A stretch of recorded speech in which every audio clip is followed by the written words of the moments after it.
we just got back from the U.S., and we have to say, the Netherlands and Europe, they get some things right. Yes, and you're probably wondering, wait, haven't you done this video before? But these are 5 more things that have become even more evident to us in our second trip back to the U.S. So come with us today as we talk about 5 things that we missed about the Netherlands, and stay tuned towards the end because there were a few things that we didn't necessarily miss. So stay towards the end of the video for that. All right, let's go. Hello, everyone. Welcome back to TNT Go Dutch. If you're new here, I'm Tracy. This is Travis. If you are a continuing watcher and subscriber of our videos, thank you for returning back. We're in Clingendael Park. It's near Den Haag, kind of up near Wassenaar. Outside of The Hague, yeah. And I have to say, this place is way massive than I thought it would be. And it's a spectacular place to take in the beautiful autumn palette of colors. It's just amazing. But I think we should probably talk about the first thing. So let's hop right into that. Let's do it. The first thing we really missed about the Netherlands was the lack of political ads. They're everywhere. Every time you watch a YouTube video in the US, 1 out of every 2 commercials is a political ad for somebody saying terrible things about their opponent. Yeah, and if you're watching just regular television, cable television in the US, every ad is either a prescription drug ad or it's a scathing political ad armed at the opponent. It's just so annoying. And it's never like a, hey, I do this really well. It's always my opponent is terrible and this is why you should never vote for them. Yeah, it's really awful. And the midterm elections are less than 2 weeks away. So they've just completely ramped up like tenfold to what you would normally see. Even just driving around, like when I was in New York, there are just political signs in everyone's front yards. Some people have like 5 or 6 of them. It's just really distracting and really kind of absurd.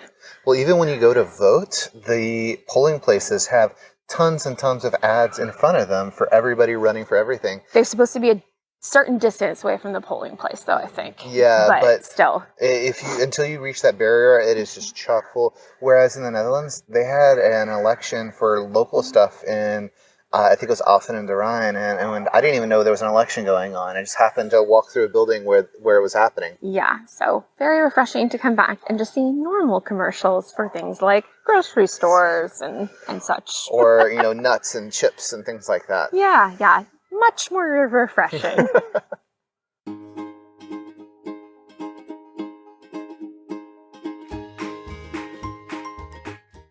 Now, if you've been watching for a while, Tracy and I, food is a big, important part of our life, both cooking and dining out. We're going to talk about the dining out experience, though.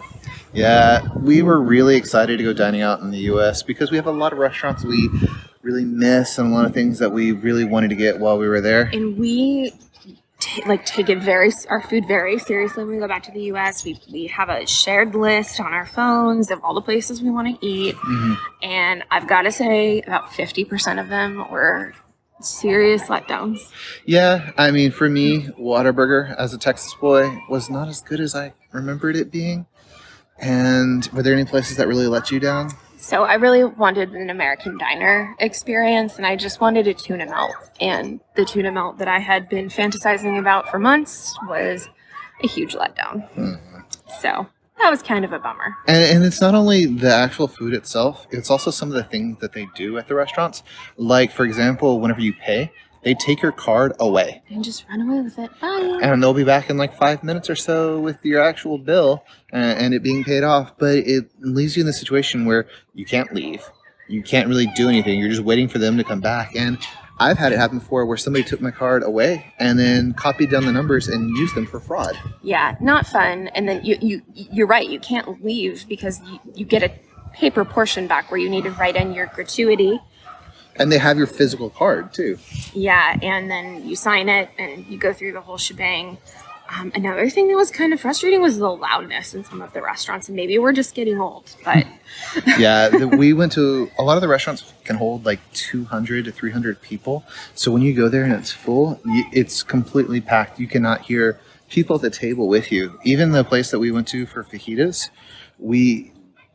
We were there at like 4 o'clock. Like, yeah, it should not have been loud, and we could barely hear the people sitting at the table with us, even though the restaurant was more than a quarter full. Yeah, it was kind of Barely. insane. And what about portion sizes? Oh yeah, the amount of food that you get there. At that meal where we had fajitas for 2. 4 of us ate on it, and we still had leftovers. Yeah, kind of obnoxious. And here in the Netherlands, I think most of Europe, you don't really get the whole doggy bag experience where you can take your leftovers home, because generally the portions are reasonably sized. Mm-hmm. Everything is just completely oversized over there. Yeah, it makes sense.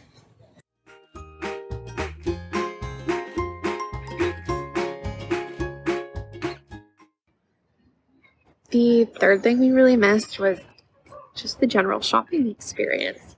It was so overwhelming.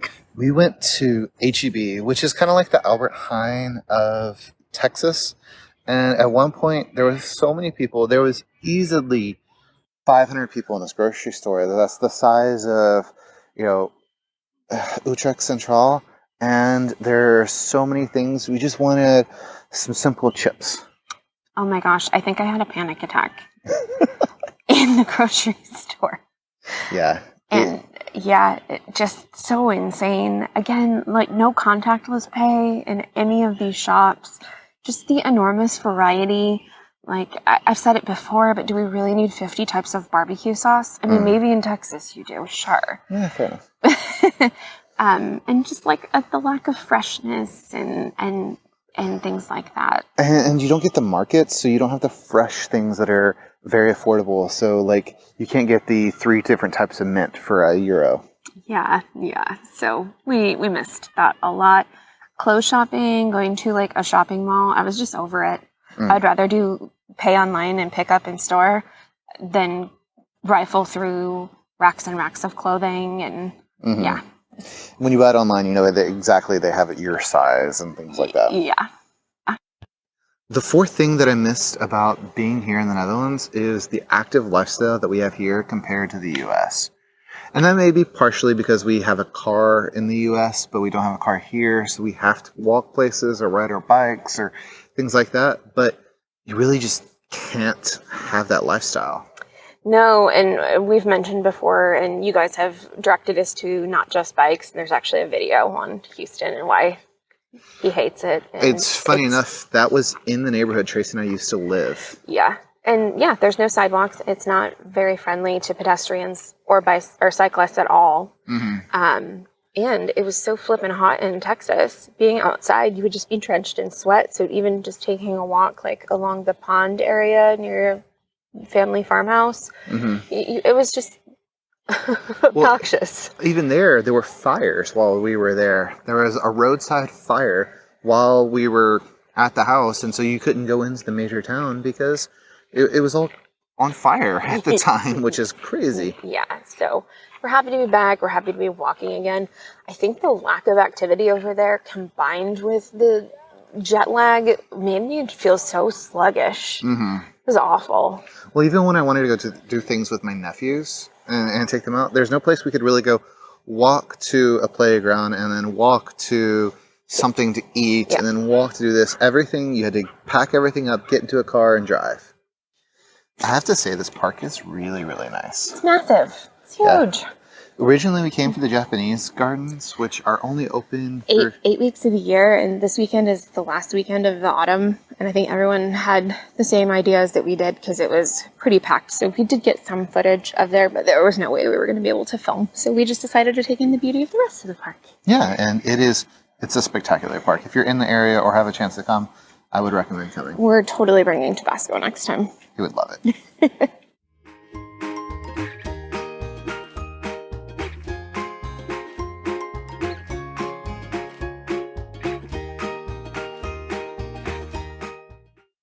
The last thing we didn't miss is something that may be a little bit controversial, and it's the football culture. American football. No, not the football that they have here, not Ajax, but the football culture as far as Friday Night Lights or college football or even professional American football, it is so insane, especially in Texas. Oh, yeah.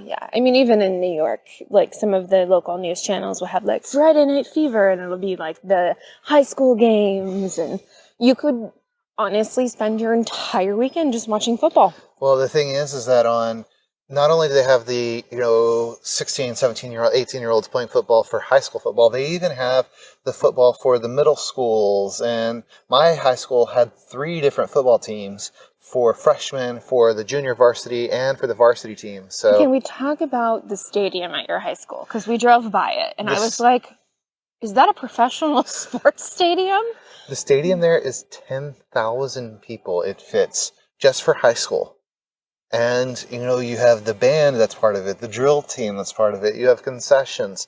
These are whole big things that occur just for college football, high school football. High school football. College football is like a religion. The stadium, the largest stadium in the U.S. can seat over 100,000 people, and it's in Michigan. Yeah, and I, don't get me wrong. We love American football. We try to watch our teams play if we can on Sunday evenings. But I'm a big Buffalo Bills fan. I was looking at the stadium seating. It's like 70,000. Insane. Just put that in perspective, where Ajax plays, that is around 55,000. So to have a college football stadium that can sit almost twice that is wild. Yeah. Just so different here.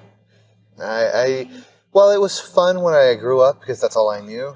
It's overwhelming. Well, you were part of the band too. I was part of the band.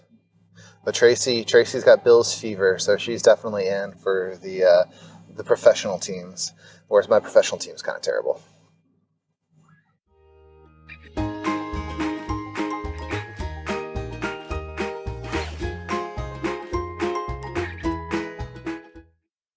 Now let's get into the things that we didn't quite miss. Yeah, there's some things that the Dutch just don't have as good as the Americans do. And this could be for Europeans, but this first one I think is uniquely Dutch, and I have a personal vendetta against it because after my long flight on the way home, I fell down the Dutch stairs. So I've got a bone to pick with the Dutch stairs, and it's about yay big. And that's the only one I can confidently show you on camera that won't get us demonetized. Yeah.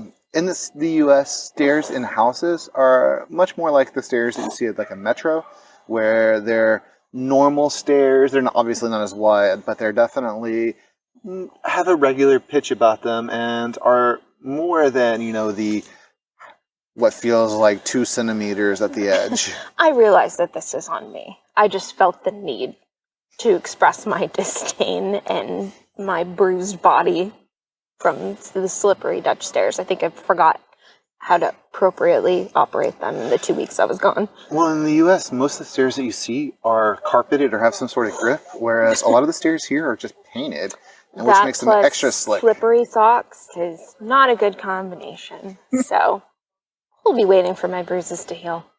I guess we see Tracy in long sleeves for a little while. Yeah.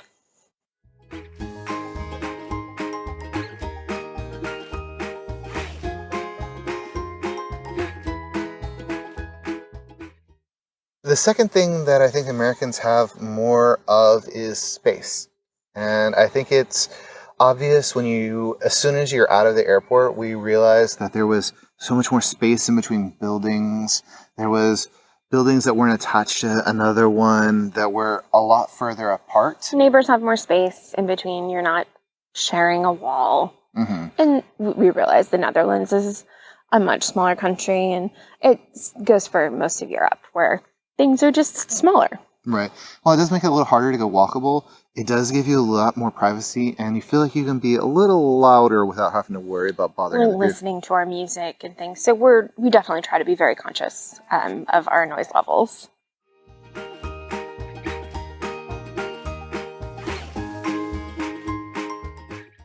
The third and final thing we didn't really miss was the landscape. And the Netherlands is a country that's below sea level. Right. And is very flat.